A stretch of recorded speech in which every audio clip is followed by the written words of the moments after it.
771,433. That is the number of sick days civil servants took off owing to stress and mental health last year. And guess what? It was paid for by you. Now, I can't help but wonder why the civil service is struggling so much. I thought working from home was meant to be the answer to all their prayers and marvellous for their well-being. Well, that's what they told us, but perhaps not. Personally, I think stress is just being busy and that one should stiffen one's upper lip, apply a little bit of starch and get on with life. It's rather a sort of woke BBC concept that you should suffer from stress.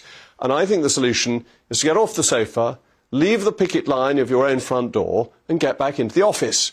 But with me to discuss this are my panel, again, of Jacob Reynolds, the Academy Ideas, and former Labour councillor Kevin Craig.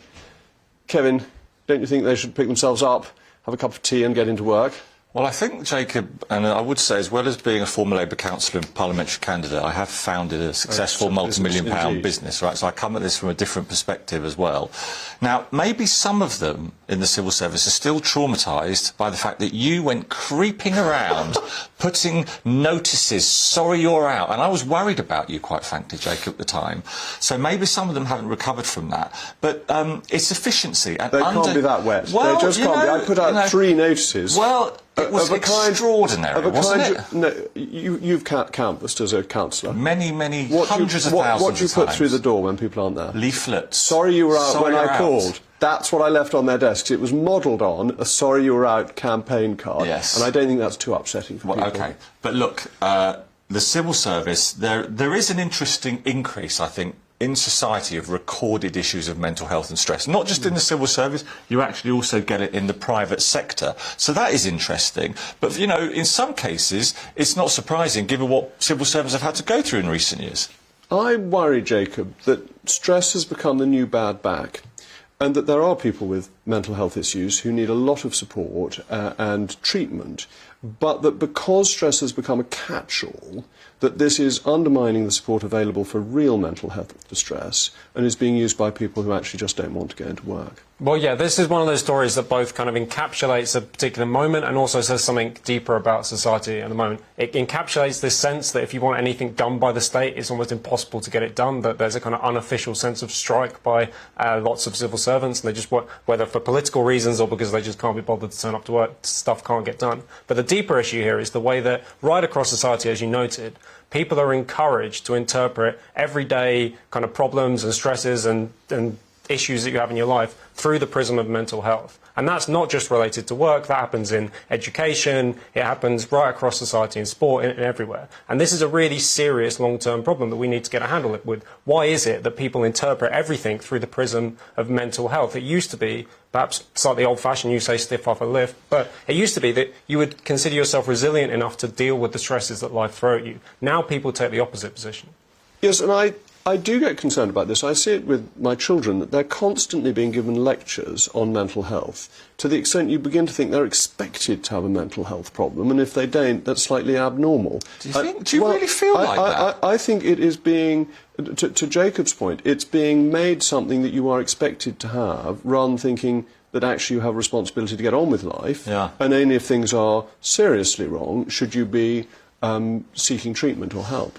Well, it's definitely a valid viewpoint. I mean, I would say to you both that I think the fact that we as a society are more happy to talk about mental health these days and be aware of it, be the impact, is a good thing. It's a good thing. I don't disagree with that. So I think that's one thing. I also detect a slight characterisation of some civil servants as work shy, or that mental health is an answer to their prayers in some of the way we've discussed it. And I think most civil servants are really well motivated. They have a desire to serve the country. Well, I don't disagree with that at all. I would say of the civil servants I worked with directly, I was so impressed by them and their work ethic.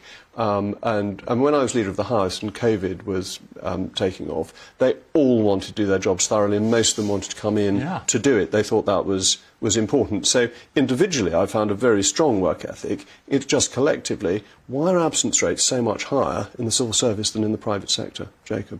Well, I think, anybody who's dealt with any kind of, if you like, consumer-facing aspects of the state, trying to sort out something related to your council tax bill or getting planning permission for something in your house, or any kind of thing, people will know that there is, despite what you say, there is an attitude of whether you want to go so far as saying work shyness, but there is a sense that people there are lots of people who work public jobs who don't want to get anything done. Well, and anybody who interacts with the sorry, state understands Jacob, I've got to disagree with the Jacob on my right this time, because I served 18 years as a councillor in local government, and I think that the people in local government in public service are sensational. There is definitely something about people in this country feeling that things are not much better than they were 13 years ago. But they were in the office when you were a councillor. And I think this working from home is a real problem. When I hear in my own constituency from people trying to get in touch with the planning department, they can't get in touch with anybody because nobody's in. Yeah, but you see, the modern technology, things are different. The productivity is up in many sectors with remote working. I can assure you,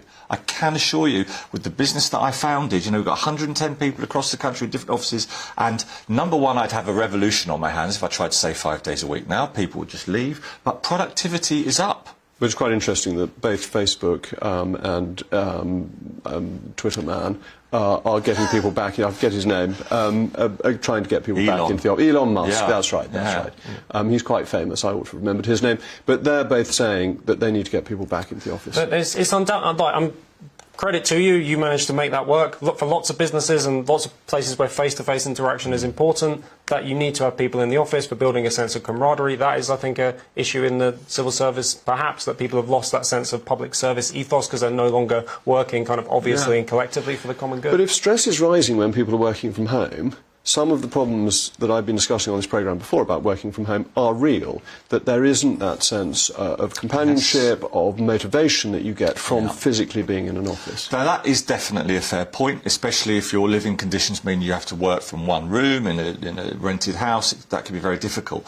But interestingly, in some workplaces, e.g. even some government departments, there are alleged problems with bullying and efficiency in the civil service. Why is the Home Office these days so bad at processing claims compared to the past, again under your watch? Why is that? Well, I'm not sure the Home Office has been efficient since Robert Peel was Home Secretary. It was 40% more efficient 10 years ago. It was John Reid who said it was dysfunctional when he was Home Secretary, and was that Tony Blair or was that early Gordon Brown? It's got worse though, Jacob, under your administration. I mean, I think the Home Office has not been a strong department for a very long time, but Priti Patel and Suella have both got to grips with the intractable immigration problem and have managed to get the law into a state where we might actually be able to get some people out. They can't process claims. It's inefficient, and ultimately, civil servants, maybe they feel demotivated and badly led and underappreciated. They're not processing asylum claims. Well, maybe it's your European human rights law that's caused the problems. Well, I hope we'll get a chance to discuss this a bit more, I think, so maybe we'll have an item on it if I'm correct. But I mean, to take this back to the mental health issue, I have to actually disagree with something you said in your opening, that it's good that we're spending so much time talking about mental health problems. Because I think that what has happened is that under the guise of destigmatising mental health, we've normalised mental ill health. And it's now considered the norm that you're going to have some kind of mental ill health. And then when, as I say, life throws ordinary stresses at you, people are don't feel equipped to handle them.